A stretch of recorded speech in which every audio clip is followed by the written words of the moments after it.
What's this? A letter for me. Welcome to another episode of Remember the Great Sports Through the Mail Thursdays. Today I'm going to share with you 3 envelopes that I recently got back, and one of them is one of my oversized envelopes. So I am pretty sure I know who that one is, so I'm going to hold off for him to be last. But the first one is postmarked from Indiana, and that is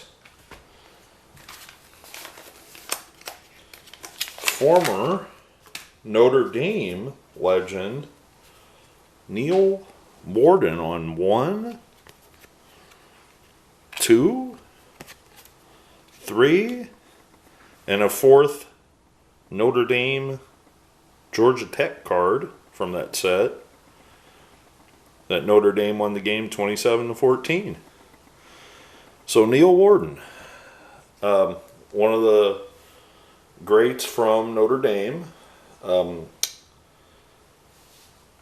played his entire career at Notre Dame, obviously, his college football career. He was selected in the first round in the 1954 draft by the Philadelphia Eagles. We'll talk about his NFL career here in a second. But first we'll talk about Notre Dame. He played for Coach Frank Leahy from 1950 to 1953.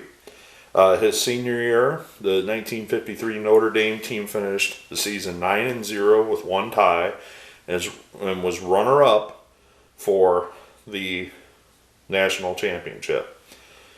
Worden finished his Notre Dame rushing career with 476 attempts and 2,039 yards and 29 touchdowns throughout his career at Notre Dame.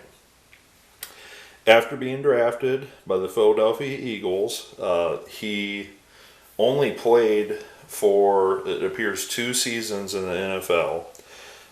I am not sure why there was a gap, but in 1954, he played in the NFL, and then he did not play another game until 1957. So I don't know if there was an injury, if that was because he didn't make the first team. I just don't know, what his status was in the NFL.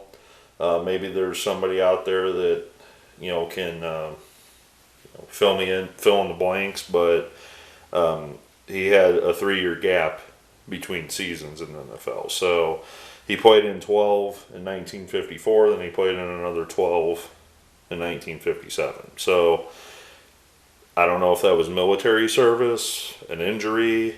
I really don't know. I couldn't find too much about him other than what it says on his Wikipedia page.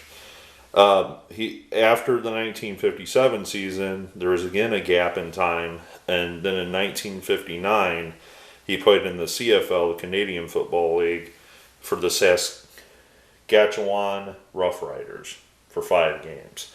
So his pro career was rather abbreviated. I'm not really too sure why.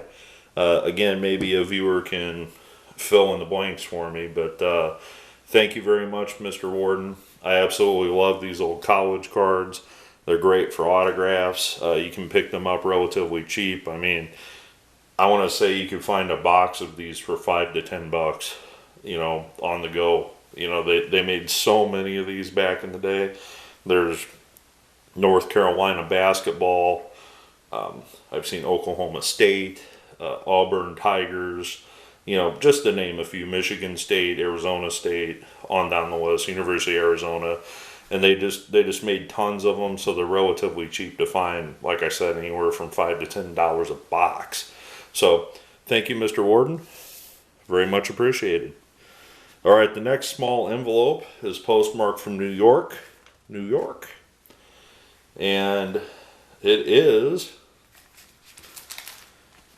former NFL MVP on 1 of 1, Boomer Esiason. Many of you may know Boomer as a TV analyst. He still, to this day, works for CBS. If you watch CBS NFL games, odds are you're either going to see him in the booth or maybe even the pregame show. So, Boomer Esiason. Let's talk a little bit about him. Well, first we'll talk about his playing career. He was drafted in the second round out of the University of Maryland. Probably one of the best players ever to play for Maryland, by the Cincinnati Bengals, which is that card right there. He was a four-time Pro Bowler in 86, 88, 89, and 93. All three of those were with the Bengals, and one was with the New York Jets. He was the NFL Most Valuable Player in 1988. He won the MVP award over the likes of Joe Montana, Jerry Rice, and the other stars of that era. He was the MVP. That was despite losing the Super Bowl.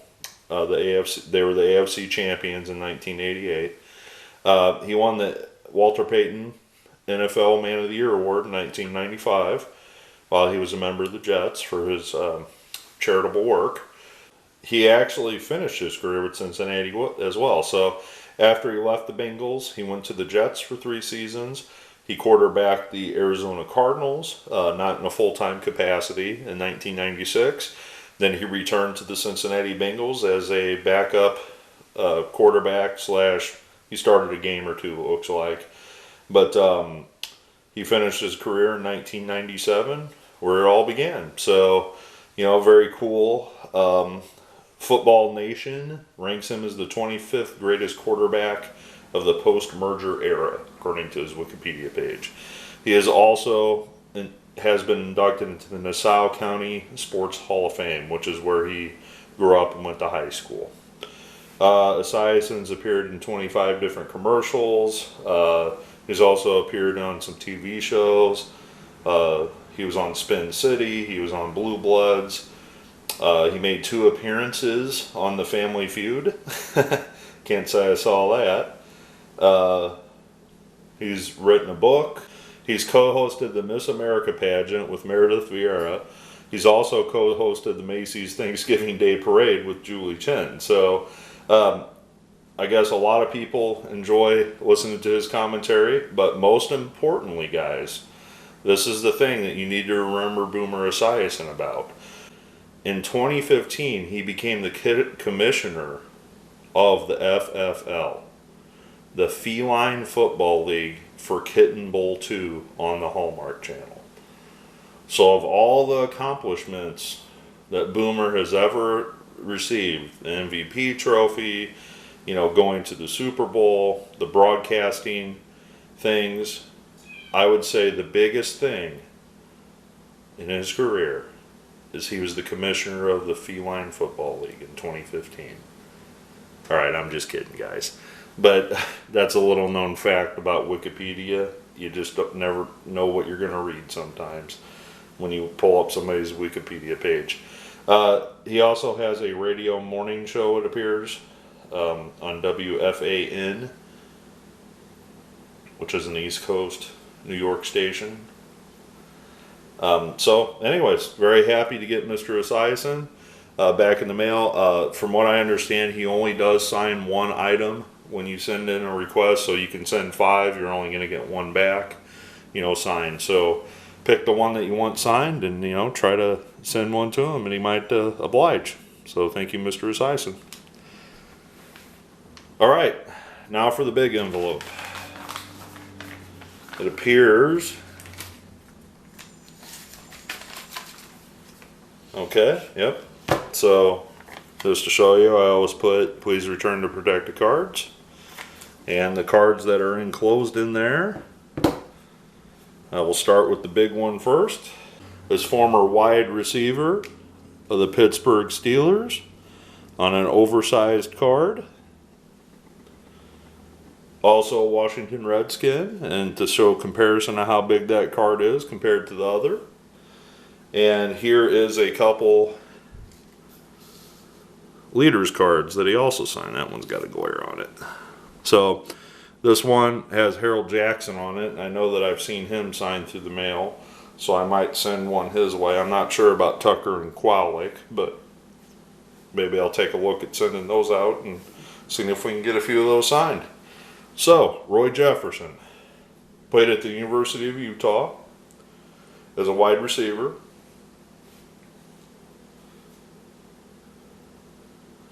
Originally born in Arkansas, However, he played high school football in Compton, California. He was, let's see where he was drafted. Drafted in the second round by the Pittsburgh Steelers. He was also drafted in the AFL as well. However, he chose to go to the NFL. He played from 1965 to 1969 with the Pittsburgh Steelers. He played in 1970 with the Baltimore Colts, and he played from 1971 to 76 with the Washington Redskins. Ironically, he's more known for being the Pittsburgh Steeler or Washington Redskin, and he only spent 1 year with the Colts, but that's the team that won the Super Bowl with the Colts. So he does have a Super Bowl ring. He did not win one with the Pittsburgh Steelers. He played for the Steelers before they found their success in the 70s, and basically he was with the Washington Redskins while the Steelers were winning their Super Bowls, more or less. He was a 3-time Pro Bowler in 1968, 69, and 71. So with the Steelers twice and once with the Washington Redskins. He was a first-team All-Pro in 1969. He led the league in receiving yards in 1968. He is considered one of the 80 greatest Washington Redskins of all time.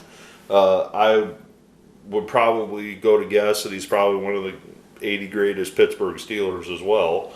I'm just going to throw that out there without looking that up. But he had a very successful career, one of those underrated wide receivers that you just don't hear much about. Very happy that I was able to get this oversized card signed by him.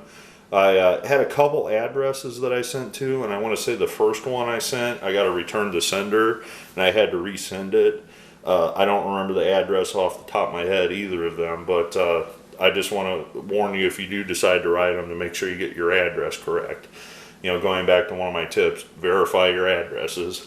I didn't verify my address, and I got a return to sender, then I found a second address, and it worked. So after he retired from football, he stayed in the Washington, D.C. area, where he was a Redskin, and he actually appeared in a film called The Brotherhood of Death, which is a movie that he was in. It says in his personal life he is actually the cousin of Marv Fleming, another great tight end from that area.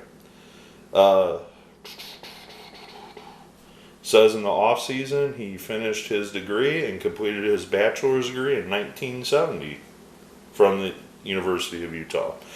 So, very happy to add all three of these all-time great football players to my collection. Boomer Esiason, former MVP of the league. Neil Worden, all-time great from Notre Dame history. And, of course, Roy Jefferson, one of the greatest Steelers/Redskins of all time. Thanks for joining me for another episode. I hope you enjoyed, and stay tuned for the next one.